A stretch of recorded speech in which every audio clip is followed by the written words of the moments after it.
Hello friends, welcome to Nista gallery. ഇന്ന് ഞാൻ നിങ്ങളുടെ മുന്നിൽ ബീഫ് കറിയുടെ റെസിപ്പി ആയിട്ടാണ് വന്നിട്ടുള്ളത്. ബീഫ് കറി എന്ന് വെച്ചാൽ ഞാൻ കഴിഞ്ഞ വീഡിയോയിൽ നിങ്ങളുടെ അടുത്ത് പറഞ്ഞിട്ടുണ്ടായിരുന്നല്ലോ, കപ്പൻ്റെ വീഡിയോയിൽ. നെക്സ്റ്റ് വീഡിയോ ഞാൻ ബീഫിൻ്റെ റെസിപ്പി ആയിട്ട്, നാടൻ ബീഫ് കറി റെസിപ്പി ആയിട്ട് വരാനാണ്. അപ്പോൾ ആ ഒരു റെസിപ്പി ആയിട്ടാണ് ഞാൻ വന്നിട്ടുള്ളത്. അത് ഞാനിവിടെ 1 കിലോ ബീഫ് ഞാൻ എടുത്തിട്ടുണ്ട്. ഇനി ഇതിലേക്ക് നമുക്കൊരു മീഡിയം സൈസ് സവാള ആഡ് ചെയ്ത് കൊടുക്കാം.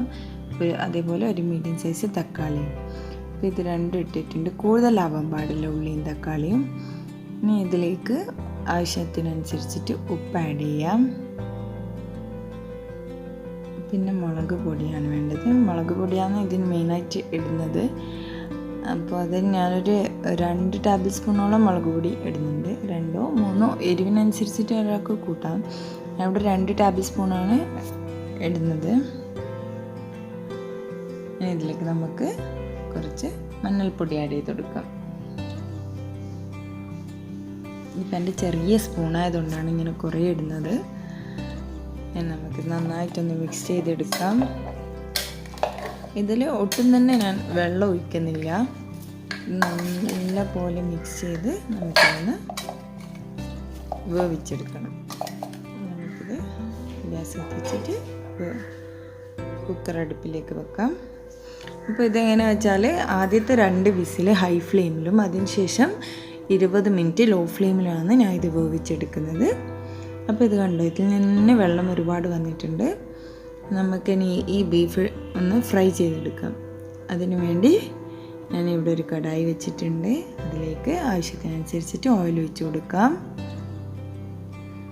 ഓയിൽ നല്ലപോലെ ചൂടായി. ഇനി അതിലേക്ക് കറിവേപ്പില ഇട്ടിട്ടുണ്ട്. കറിവേപ്പില നല്ലോണം മുരിഞ്ഞ് വന്നിട്ടുണ്ട്. ഇനി നമുക്ക് ഇതിലേക്ക് വേവിച്ച് ബീഫ് ഇട്ട് കൊടുക്കാം.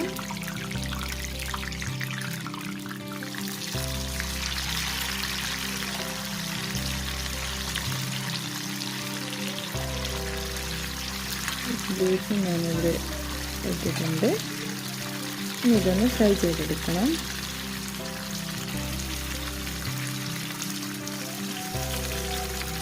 നമ്മുടെ ഫസ്റ്റ് ബാച്ച് ഫ്രൈ ആയിട്ട് ഉണ്ട്. അപ്പോൾ ഞാനതൊരു പ്ലേറ്റിലേക്ക് മാറ്റുകയാണ്. ഇതേപോലെ ബാക്കിയുള്ള ബീഫും ഫ്രൈ ചെയ്തെടുക്കാം നമുക്ക്.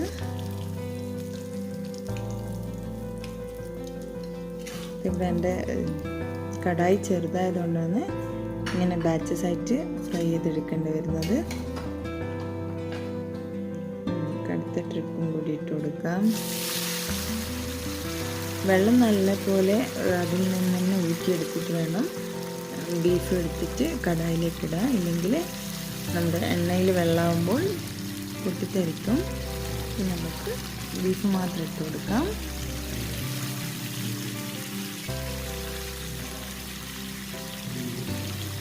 ആവശ്യത്തിന് കുറച്ച് ഓയിൽ കൂടി ഒഴിച്ചെടുക്കാം.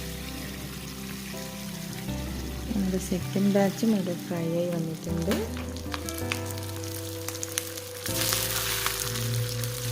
ഭയങ്കര ഡീപ്പായിട്ട് ഫ്രൈ ചെയ്തെടുക്കേണ്ട ആവശ്യമില്ല.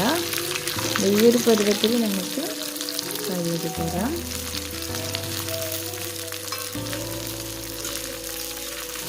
ഇനി നമുക്ക് തേർഡ് ബാച്ച് ഇട്ട് കൊടുക്കാം. തേർഡ് ബാച്ച് ഇട്ടതിന് ശേഷം ഇതിൽ ബാക്കി വരുന്ന വെള്ളം ഉണ്ടല്ലോ, അത് നമുക്ക് ഗ്യാസ് ഓൺ ചെയ്ത് വെക്കാം. എന്നിട്ട് അതൊന്ന് വറ്റിച്ചെടുക്കേണ്ടതാണ്. അപ്പോൾ എൻ്റെ തേർഡ് ബാച്ച് ഇട്ടിട്ട് അത് ഫ്രൈ ചെയ്യാണ്. പിന്നെ അത് ഫ്രൈ ആയി വന്നിട്ടുണ്ട്. അപ്പോൾ ഇതിൽ നമ്മളിനി ലാസ്റ്റ് ബാച്ചിൽ ചെയ്യേണ്ടത് എന്താ വെച്ചാൽ, നമുക്ക് ഇതിൽ കുറച്ച് വെളുത്തുള്ളി ഇഞ്ചി ആഡ് ചെയ്യണം. അത് നമ്മൾ വേവിക്കുമ്പോൾ ഇട്ട് കൊടുത്തിട്ടില്ല. അപ്പോൾ അതൊക്കെ കൂടിയിട്ട് ഫ്രൈ ചെയ്യുന്ന ഇതിലാണ് ലാസ്റ്റിലാണ് ഞാൻ ഇടുന്നത്. അപ്പോൾ 1 ടീസ്പൂൺ വെളുത്തുള്ളി ചതച്ചതും 1 ടീസ്പൂൺ ഇഞ്ചി ചതച്ചതാണ് ഇടുന്നത്. കുറച്ചുകൂടി കറിവേപ്പില ആഡ് ചെയ്ത് കൊടുക്കാം. ഇനി നല്ലപോലെ ഒന്ന് മിക്സ് ചെയ്തെടുക്കാം.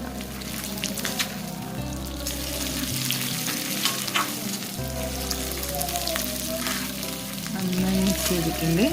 അതോടൊപ്പം നമ്മുടെ ഈ വെള്ളം നല്ലപോലെ തിളച്ചിട്ടുണ്ട്. നമുക്കിത് കടയിൽ നിന്ന് മാറ്റി വെക്കാം. നമ്മുടെ ബീഫ് മൊത്തമായിട്ട് ഫ്രൈ ചെയ്തെടുത്തു.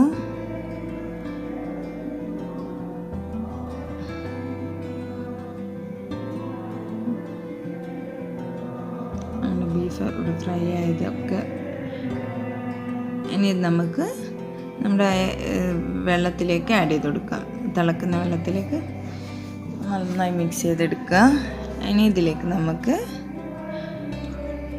കുറച്ച് പൗഡർ ചേർക്കാനുണ്ട്. പൗഡർ എന്ന് വെച്ചാൽ കുരുമുളക് പൊടി ആഡ് ചെയ്യണം.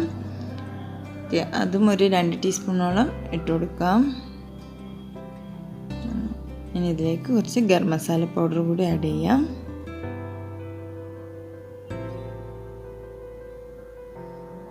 മല്ലിയിലയാണ്. മല്ലിയിലയും കറിവേപ്പിലയും നല്ല ടേസ്റ്റ് കൊടുക്കും ഈ കറിക്ക്. അപ്പോൾ അതൊക്കെ ഇട്ട് ഇനി ലാസ്റ്റ് സ്റ്റെപ്പിലാണ് നമ്മൾ ഇവിടെ പച്ചമുളക് ആഡ് ചെയ്യുന്നുള്ളൂ. അപ്പോൾ ഇവിടെ ഞാനൊരു 3 പച്ചമുളക് എടുത്തിട്ടുണ്ട്. 3 പച്ചമുളക് നീളത്തിൽ അരിഞ്ഞിട്ട് കൊടുക്കുകയാണ്. ഇനി ഇതും കൂടി നല്ലപോലെ മിക്സ് ചെയ്തതിന് ശേഷം നമുക്ക് ഈ കുക്കറൊന്ന് ഒരു 2-3 മിനിറ്റ് അടച്ച് വെച്ചിട്ടൊന്ന് ലോ ഫ്ലെയിമിലൊന്ന് അടച്ച് വെച്ച് വേവിക്കണ്ട, ഓൾറെഡി വെന്തതാണല്ലോ. ഓക്കെ, അപ്പോൾ ഇത് നല്ലപോലെ മിക്സായത് കണ്ടോ. അതിൻ്റെ ഗ്രേവിയൊക്കെ നല്ല കാണുമ്പോൾ തന്നെ ഇങ്ങനെ വാരി വെള്ളം വരുന്നുണ്ട്. അടിപൊളി ടേസ്റ്റിന്. അത് കപ്പൊക്കെ നല്ലൊരു കോമ്പിനേഷനാണ്. നമ്മുടെ കറി ഇവിടെ റെഡി ആയിട്ടുണ്ട്. കറി എന്ന് പറയുമ്പോൾ ഭയങ്കര ഗ്രേവി കൂടുതലായിട്ടൊന്നും ഉണ്ടാവില്ല, കുറച്ച് ഗ്രേവി ഉണ്ടാവും. പക്ഷെ ആ ഗ്രേവി നല്ല ടേസ്റ്റി ആയിട്ടുള്ള ഗ്രേവി ആയിരിക്കും. നമ്മുടെ സെർവിങ് ഡിഷിലേക്ക് മാറ്റിയിട്ടുണ്ട്.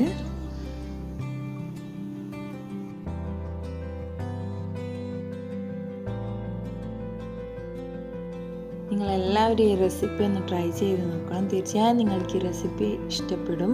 നിങ്ങൾക്ക് ഈ വീഡിയോ ഇഷ്ടമായെങ്കിൽ ലൈക്ക് ചെയ്യാനും ഷെയർ ചെയ്യാനും മറക്കരുത്. നമ്മുടെ ചാനൽ നിങ്ങൾ ഇതുവരെ സബ്സ്ക്രൈബ് ചെയ്തില്ല എങ്കിൽ ഉടനെ സബ്സ്ക്രൈബ് ചെയ്യുമല്ലോ. Thank you for watching.